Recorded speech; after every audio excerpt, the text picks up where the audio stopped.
오늘 이 말씀을 가지고 하나님의 위로가 두려움을 이긴다, 하나님의 위로가 두려움을 이긴다 하는 제목으로 말씀을 나누겠습니다. 성경에 여러분 하나님이 가장 많이 반복하신 명령이 무엇이라고 생각하십니까? 서로 사랑하라, 전도하라, 그런 말씀이 가장 많이 있지 않습니다. 그 말씀들이 있지만 가장 많은 말씀은 두려워하지 말라 하는 말씀이에요. 그런데 두려워하지 말라 하는 말씀은 365번 이상 나옵니다. 365번 이상. 그러니까 우리가 매일매일 하루하루 살아갈 때 두려워하지 말라 하는 말씀을 담고 있다고, 의미를 담고 있다고 볼 수 있습니다.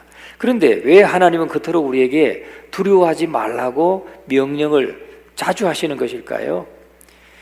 대개가 하나님이 인간에게 두려워하지 말라라고 명령하실 때는 그 앞에 두려운 상황들이 있다는 겁니다. 우리 앞에 두려운 상황들이 있기 때문에 그것을 두려워하지 말아라. 내가 너와 함께하고 내가 너를 불러냈고 내가 너를 특별한 목적과 계획을 가지고 세웠으니까 두려워하지 말아라. 너는 나를 믿고 담대하게 그 문제를 부딪히고 이기고 나가면 그것이 너에게 축복이 될 것이다.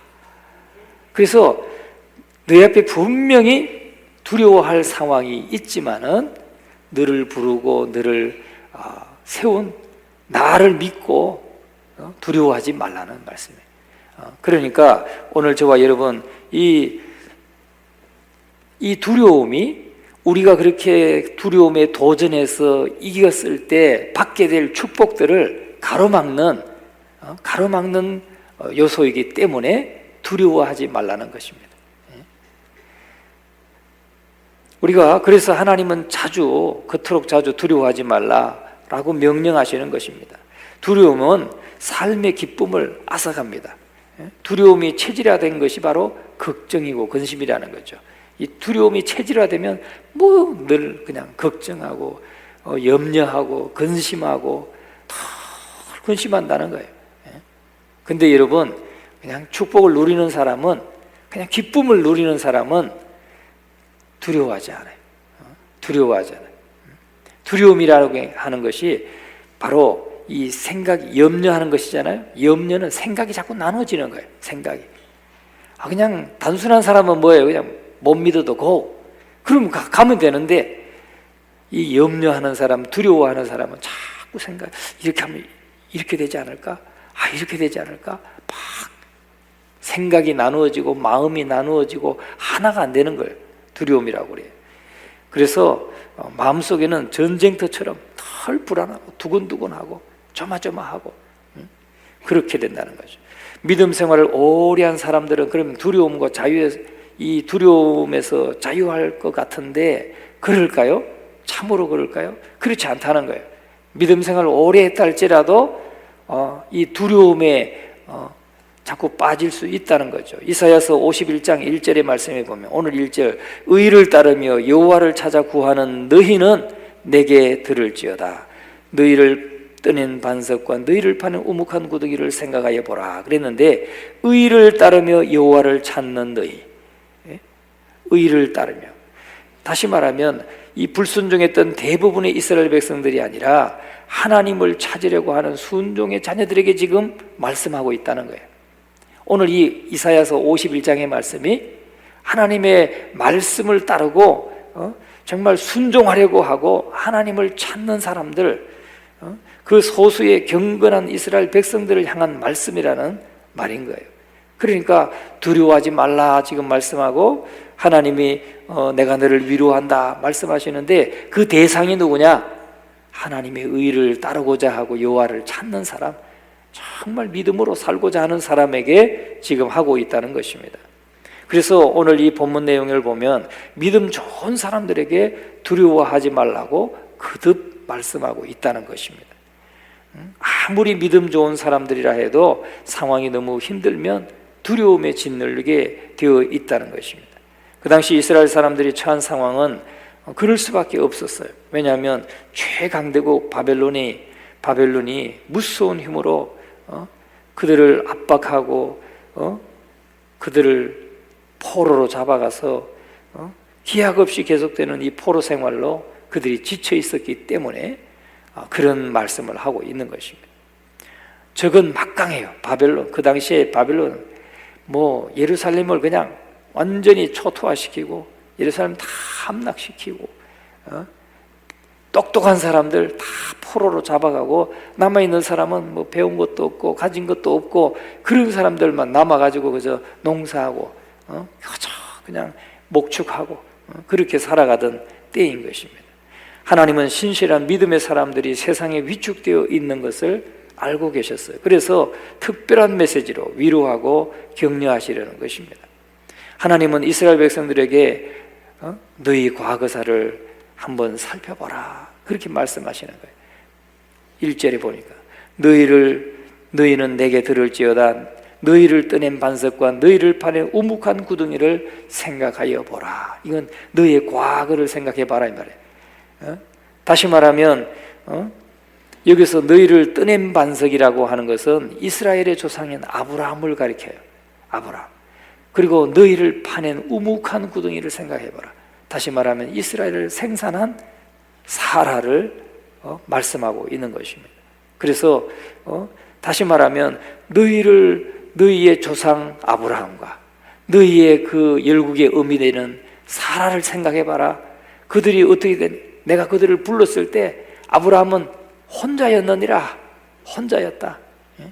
아브라함은 혼자였고 내가 그를 혼자 있을 때 부르고 그에게 복을 주어 창생하게 하였느니라. 그렇게 말씀하는 거예요. 2절 말씀 보세요. 같이 한번 읽어봅니다. 너희의 조상 아브라함과 너희를 낳은 사라를 생각하여 보라. 아브라함이 혼자 있을 때에 내가 그를 부르고 그에게 복을 주어 창성하게 하였느니라. 지금 이스라엘 백성들은 지금 비록 포로로 잡혀와 있는 포로 생활하고 있는 그런 가운데 있지만은 한 민족이 됐잖아요. 한 민족이. 그런데 너희의 과거를 생각해 보면 아브라함 혼자 있을 때 내가 그를 불러가지고 그를 창성하게 했다. 아브라함과 사라가 75세 하나님의 부름을 받고 아브라함이 75세 때 부름을 받고 떠날 때에 그들이 75세면은 나이가 적은 게 아니잖아요. 성경이 뭐라고 해요? 그 당시에 75세는 아주 지금 여러분처럼 푸릇푸릇하고 지금 아이를 낳을 수 있는 그런 때라고 말씀합니까? 아니요. 아이를 낳을 수 없는 그저 나이 많은 그런 사람이었어요. 그때 75세나 지금 75세나 크게 다르지 않아요. 그런데 하나님이 불러내어 가지고 결국은 그에게 약속의 씨를 주고 지금 한 큰 민족을 이루었지 않느냐. 이 말씀을 하시는 겁니다. 그런데 하나님은 그런 혼자였던 아브라함을 불러서 그를 열국의 아비가 되게 하시고 하늘의 별과 같이 많은 후손들을 주셔서 창성하게 했다. 그러므로 남아있는 이스라엘의 소수의 믿음의 사람들의 수가 아무리 작을지라도 하나님이 복 주시면 얼마든지 창성할 수 있다. 그 말씀을 하시는 거예요. 여러분, 오늘 저와 여러분이 비록 연약하고 나 한 사람밖에 안 믿고 지금 우리 집안에 나는 아무 힘이 없는 것 같은데 이렇게 생각하고 낙심하고 내가 뭘 해? 나 아무것도 할 수 없어. 막 이런 생각에 사로잡혔다 있다 할지라도 여러분, 하나님이 복 주시면 얼마든지 창성하게 하실 수 있다는 거예요. 지금도 당장 그냥 하나님이 창성하게 할 수 있어요. 믿음의 후손들이 많아지게 할 수 있다는 거예요. 또 그러니 가진 것 없고 숫자가 적다고 낙심할 필요가 없다는 것입니다. 중요한 것은 하나님이 택하셨다는 거예요. 아브라함 한 사람을 택해서 이렇게 축복하시고 복 주시니까 창성한 민족이 되었던 것처럼 너 한 사람이지만 내가 복을 주면 이전보다 더 창성하게 창대하게 될 것이다 라고 말씀하고 있는 것입니다. 그래서 하나님은 그들에게 축복의 과거를 상기시켜 주시면서 그들이 미래를 향해서 소망을 갖기를 원하셨던 거예요. 이 예루살렘에, 유다 땅에 다 똑똑한 사람들, 다니엘 같은 사람 다 포로로 잡혀갔어요. 젊은 청년들 다 잡혀갔어요. 남은 사람들은 남아가지고 그저 농사짓고 목축하고 아무것도 없는 거죠. 그런데 그 낙심할 때에 하나님이 이렇게 이 말씀으로 위로하고 계시는 거예요. 아무것도 없이 외롭게 시작했던 아브라함과 사라에게 역사하셨던 하나님을 생각해 보라. 여러분, 오늘 저와 여러분 정말 가진 것 없고 크게 가진 것 없다 할지라도, 또 배운 것 없다 할지라도, 여러분, 하나님이 우리를 지금 택하셨어요. 할렐루야. 우리를 택하셨고 우리를 통해서 이루고자 하시는 놀라운 하나님의 계획이 있다는 사실을 바라보시고 우리의 미래를 소망을 갖게 되시기를 주님의 이름으로 축원합니다. 그래서 정말 이 남겨진 자들의 수가 적었기 때문에 그들이 재배한 경작지도 토지 일부밖에 되지 않고 그대로 방치되어서 광야같이 되어버렸지만은, 그런데 하나님께서 그 황폐한 곳을 위로하시겠대요. 3절 말씀을 같이 한번 읽어봅니다. 나 여호와가 시온의 모든 황폐한 곳들을 위로하여 그 사막을 에덴 같게 그 광야를 여호와의 동산 같게 하였나니 그 가운데에 기뻐함과 즐거움과 감사함과 창화하는 소리가 있으리라. 아멘. 여기에서요, 어느 의미를 보면 나 여호와가 시온의 모든 황폐한 곳들을 위로하여 그랬는데, 이미 위로했다라고 말씀해요. 이미 위로했다. 예? 이미 위로했다. 여러분, 위로한다는 말은 단순히 그냥 따뜻한 말, 그저 좋은 말을 해주시는 것이 아니라 실제로 손을 대서 고치고 살리시는 것을 말해요. 하나님이 실제로 유다 땅을 실제로 만지셔서 손을 대가지고 고쳐서 살리시는 것을 의미하고 있습니다. 하나님께서는 이미 그들의 부서진 삶의 현장을 다시 복구하고 계신다는 겁니다. 하나님께서는 시온을 회복시키셔서 이전보다 더 에덴과 같이 물이 넉넉하고 각종 과실이 풍성한 낙원으로 만드시겠다는 거예요. 그래서 그들이 막 기뻐하고 즐거워하고 또 감사하는 소리가 창화한다는 것만 시끌벅적한 그런 소리가 있으리라. 예? 할렐루야. 여러분, 지금 우리가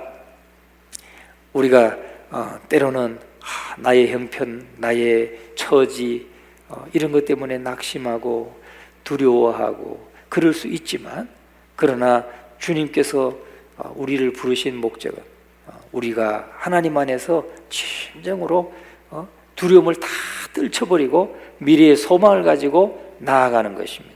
그런데 하나님이 함께 하시면, 하나님이 위로하시면 그렇게 되는데, 여러분, 오늘 말씀의 제목이 하나님의 위로가 두려움을 이긴다는 거예요. 할렐루야.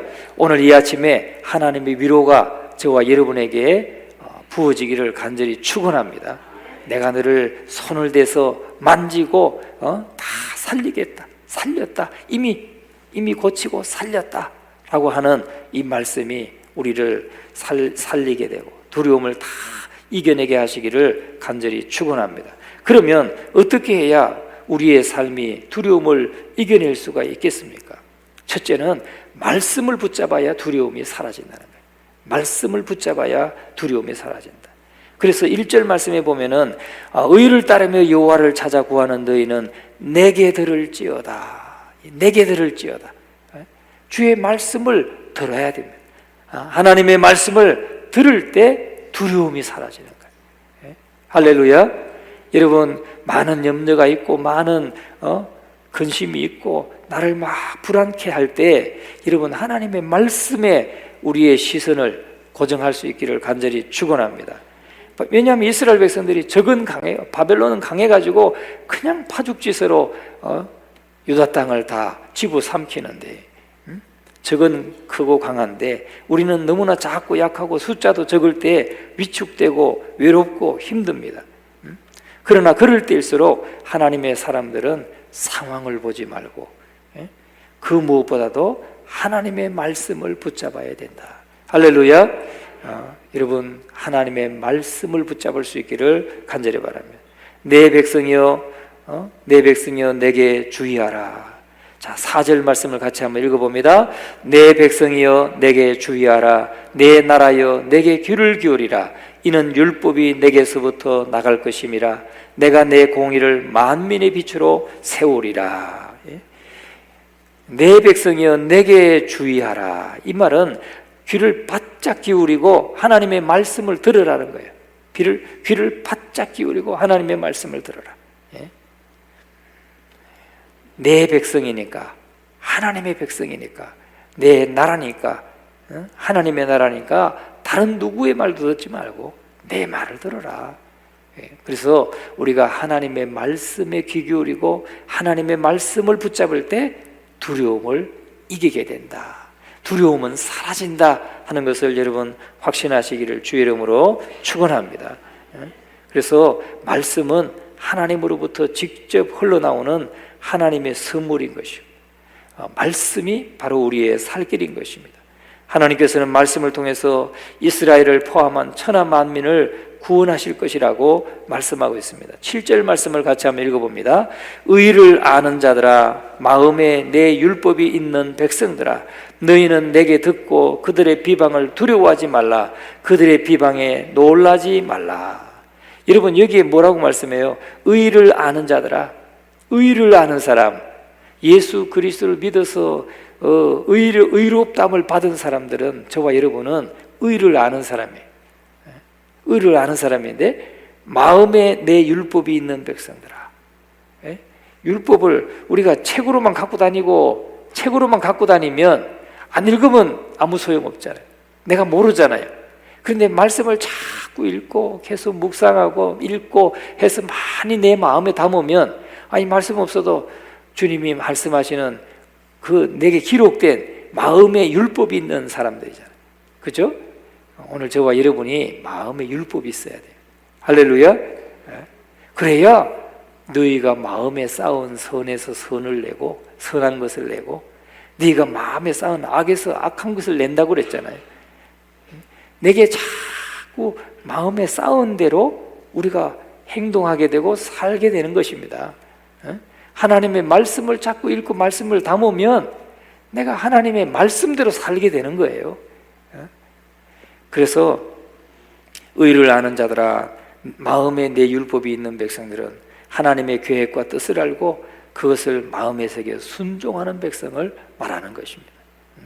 하나님의 계획과 뜻을 알고 그것을 마음에 새겨서 순종하는 백성, 저와 여러분이 그런 백성이 되기를 주의 이름으로 축원합니다. 단순히 교회 다닌다고 해서 경건한 하나님의 백성이 되는 것은 아닙니다. 교회만 다닌다고 해서 경건한 하나님의 백성이 되는 게 아니에요. 하나님의 말씀, 하나님의 율법을 마음에 담아야 돼. 담은 사람이 경건한 백성이 되는 거예요. 그래서 그런 사람은 소수입니다. 많지 않아요. 바로 여러분 같은 사람, 이렇게 이 새벽에 하나님 앞에 나와서 말씀을 사모하고 또 그 말씀대로 살고자 기도하는 그런 사람들이 경건한 사람인 거예요. 이것을 그냥 듣지 않고 그냥 지나가면 그냥 세상의 것들로 충분히 많이 채워지게 되겠죠. 자, 오늘 저와 여러분은 정말 하나님의 말씀을 듣고 그 말씀을 율법이, 마음에 내 율법이 있는 백성, 그런 백성이 되기를 주님의 이름으로 축원합니다. 평소 우리가 하나님의 말씀도 듣고 사람들 말도 섞어 들으며 살아갑니다. 그런데 여러분, 상황이 힘들고 판단이 안 될수록 하나님의 말씀만 들어야 된다. 하나님의 말씀만 듣고 기도하라는 거예요.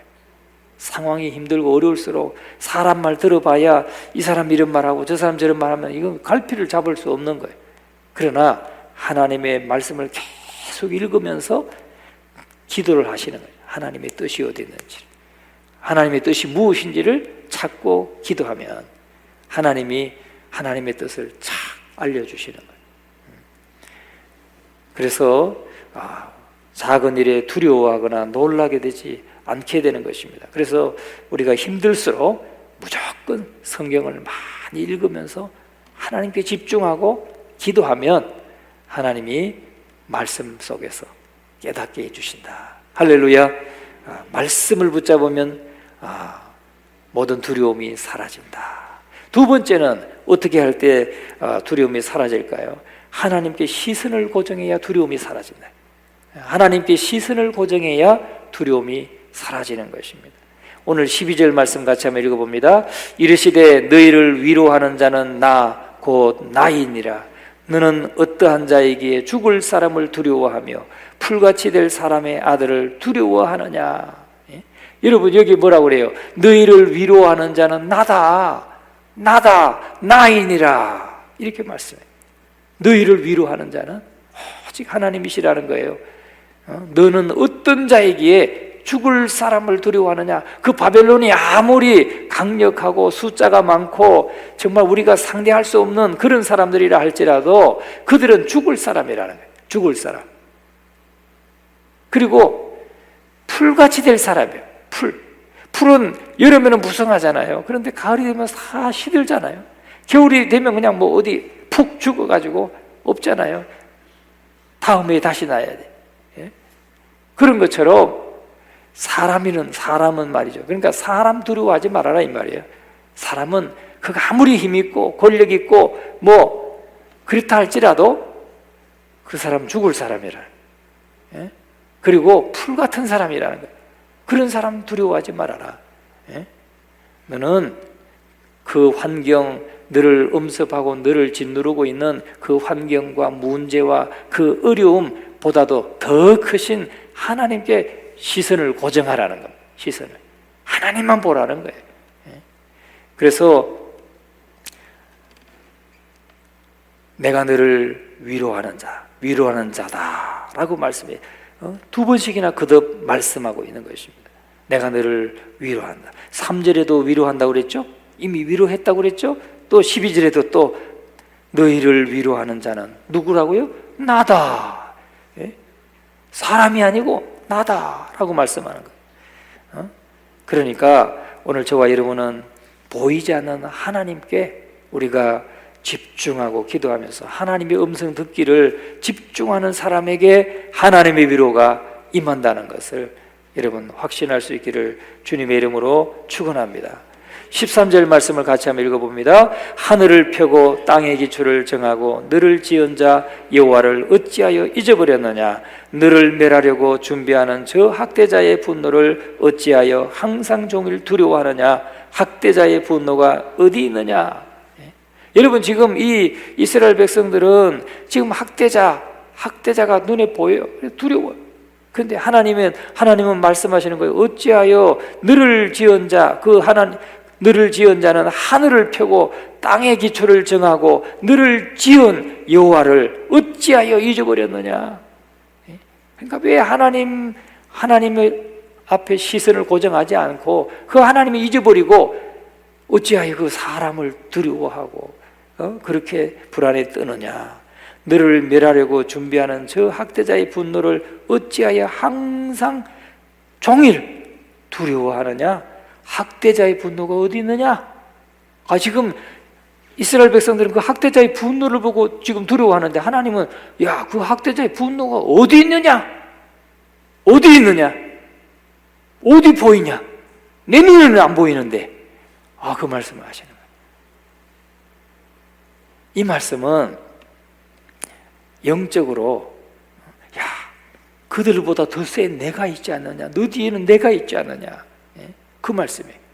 여러분 아이는 뒤에 부모님과 아이의 생각이 다르잖아요. 앞에 벌레가 하나가 무서워 막 이렇게 애들이 그러잖아요. 뭐 하나 막 시커먼 게 기어가면 아이고 무서워. 뭐 무서워? 그냥 발로 가. 여러분 그런 적 있죠? 저는 그런 경험이 있는 것 같아요. 애들이 두려워하면 막 아장아장 걷는 애가 두려우면 에이 이거 아무것도 아니야. 그냥 발로 쿡 밟아. 네 발로 밟아. 네가 밟아. 막 그러잖아요. 그럼 벌레는 뭐 아무것도 아니죠.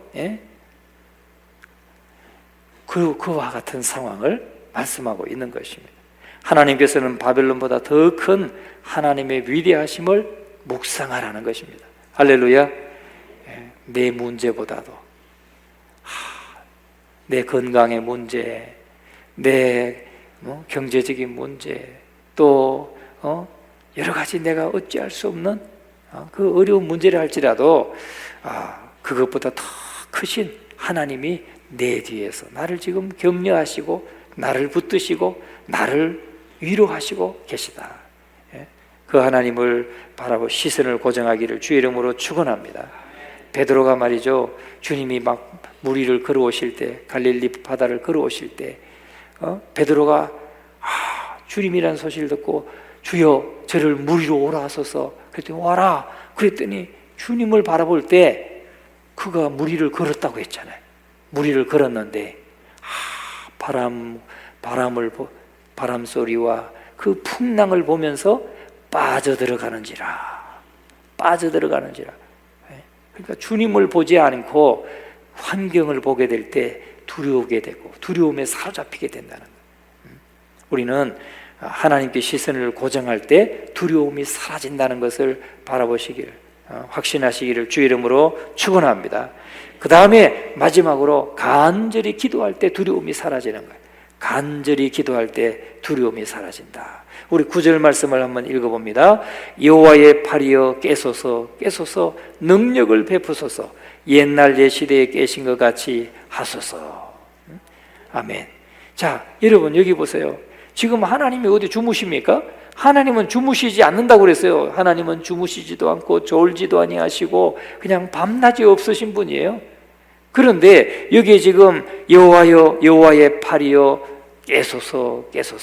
이 말은 여호와의 팔이라고 하는 것은 여호와의 능력을 상징하는 말이에요. 여호와의 능력을 말하는 거예요. 여호와의 능력, 하나님의 능력을 상징하는 거예요. 근데 여호와의 팔이여 깨소서. 왜 주무십니까? 왜 가만히 계십니까? 능력을 베풀어 주십시오 라고 막 얼마나 지금 간절하게 부르고 있는 거예요. 하나님은 사실은 주무시지 않는 분. 할렐루야. 우리가 막 새벽 1시에도 새벽 3시에도 그냥 부르짖으면, 우리 아이들이 어릴 때 감기에 걸려가지고 막 코맹이가 막 있고, 이제 막 요 꼬맹이 막 1살 막 2살 요럴 때 말이죠, 막 감기가 걸려가지고 막 애가 막 밤새 보채. 그래서 도저히 안 되면 나를 깨워요. 내가 딱 안고 다 그냥 기도 한번 해줘요. 그러면 그냥 코가 펑 뚫리는 소리가 나더라. 코가 펑 뚫리는 소리가 나고 애가 그 시로 잘 자는 거예요. 야, 그런 거예요. 꼭 그와 같은 거예요. 여호와의 팔이요. 얼마나 이스라엘 백성들이 간절했겠어요. 간절히 막 부르짖고 힘든 현실에 처한 자신들을 구원해 달라고 그렇게 부르짖는 간절한 기도에 하나님이 역사하시고 응답하신다는 사실이죠. 이스라엘 백성들이 어떻게 기도했겠어요? 당시 상황 금식하면서 눈물을 흘리면서 얼굴을 땅에 대고 가슴을 쥐어 뜯으면서 울부짖었을 것입니다. 부르짖어 기도할 때, 간절히 기도할 때 두려움이 사라진다는 것입니다. 바울은 말해요. 디모데에게 하나님이 우리에게 주신 것은 두려워하는 마음이 아니요 오직 능력과 사랑과 절제하는 마음이다 라고 말씀해요. 오늘 저와 여러분 간절히 기도할 때 두려움이 사라집니다. 오늘 저와 여러분에게 두려움을 주는 요소가 있죠. 그러면 간절히 기도하시기를 주의 이름으로 축원합니다. 그래서 우리가 이 3가지 말씀을 붙잡을 때 두려움이 사라진다. 하나님께 시선을 고정하고 환경 보지 말고 문제 보지 말고 하나님만 바라보고 나갈 때 두려움은 사라진다. 간절히 기도할 때 두려움이 사라진다. 이 3가지를 꼭 마음에 새기시고 승리하시는 저와 여러분 되시기를 간절히 축원합니다.